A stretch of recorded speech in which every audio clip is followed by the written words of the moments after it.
खून से लिखी मोहब्बत। राहुल और स्नेहा की मुलाकात एक कॉलेज समारोह में हुई थी।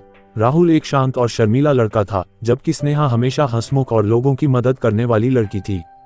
दोनों के बीच की मित्रता धीरे धीरे प्यार में बदल गई, लेकिन उनकी कहानी में खुशियों के बादल जल्द ही अंधेरे में बदलने वाले थे। राहुल का परिवार बहुत सख्त था और उसके माता पिता ने उसका रिश्ता पहले से ही तय कर रखा था। जब राहुल ने अपने माता पिता को स्नेहा के बारे में बताया तो वे बहुत नाराज हुए। राहुल ने उनसे लड़ने का फैसला किया और स्नेहा के साथ भागकर शादी करने की योजना बनाई। एक रात राहुल और स्नेहा ने भागने की कोशिश की, लेकिन उनके परिवार वालों ने उन्हें पकड़ लिया। स्नेहा को उसके माता पिता वापस घर ले गए और राहुल को उसके पिता ने घर में बंद कर दिया। राहुल ने हार मानने से इनकार कर दिया और किसी तरह घर से भाग निकला। राहुल ने स्नेहा से मिलने का हर संभव प्रयास किया, लेकिन उसका परिवार बहुत सख्त निगरानी रख रहा था। एक दिन राहुल ने स्नेहा से चोरी छिपे मिलने का तरीका ढूंढा। वे दोनों एक सुनसान जगह पर मिले और अपने भविष्य के बारे में बात करने लगे। उस रात स्नेहा के घर में घुसते समय राहुल को स्नेहा के भाई ने देख लिया। स्नेहा के भाई ने गुस्से में राहुल को मारने की कोशिश की। दोनों के बीच हुई लड़ाई में गलती से राहुल के हाथों स्नेहा के भाई का खून हो गया।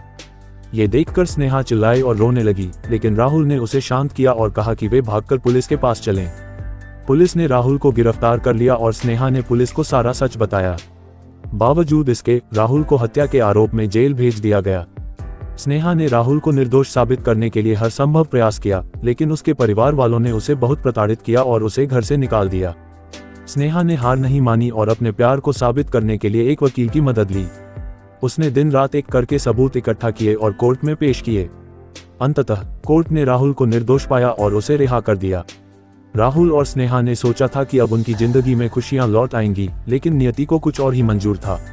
राहुल के जेल से निकलने के कुछ दिनों बाद स्नेहा की तबीयत अचानक बिगड़ गई। डॉक्टरों ने बताया कि स्नेहा को गंभीर बीमारी है और उसके पास ज्यादा समय नहीं है।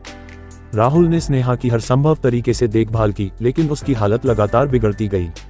एक दिन स्नेहा ने राहुल से कहा, मैं चाहती हूँ कि तुम मेरी मौत के बाद भी खुश रहो और अपना जीवन अच्छे से जियो।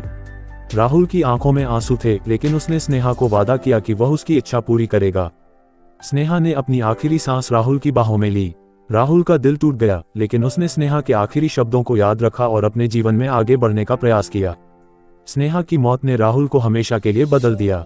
उसने अपने जीवन को स्नेहा की यादों के साथ जीना सीख लिया और एक नए सिरे से जिंदगी की शुरुआत की। उसका प्यार स्नेहा के लिए हमेशा अमर रहा और वह अपनी प्रेम कहानी को सबको सुनाता रहा, ताकि लोग समझ सकें कि सच्चा प्यार कभी नहीं मरता। इस तरह राहुल और स्नेहा की प्रेम कहानी खून, जेल और मौत के बावजूद भी अमर हो गई। उनका प्यार एक मिसाल बन गया, जो सदियों तक लोगों के दिलों में जिंदा रहे।